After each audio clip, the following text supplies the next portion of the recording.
when should you start estate planning?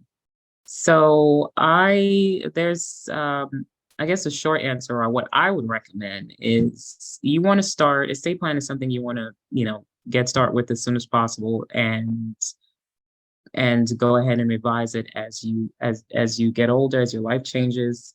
Um, because remember, estate plan is not just about it's not just about death planning. So I know young people, you think I'm young, I don't really have to think about and don't want to think about dying, but it's also about incapacity planning, which can happen to anyone. So at 18, when kids are going off to college, I recommend to their parents make sure they have at least a financial power of attorney and healthcare power of attorney.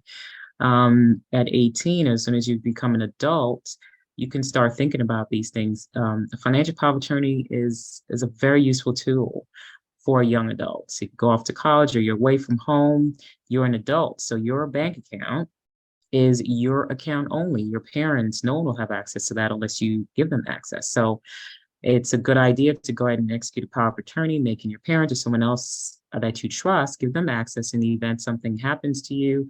Those funds aren't just sitting there or become part of the unclaimed funds of the state of Georgia because you didn't give anyone access or you didn't think to because, you didn't think anything was going to happen. So for every adult, you could start as soon as adulthood starts. Start the planning process. Start thinking about organizing your affairs. Estate planning is more of a planning tool. It doesn't have to be just your estate. And remember, like I mentioned, you may not have assets, but your death can cause your estate to have assets. So you want to think about that too. So you can really get started on estate planning as soon as possible.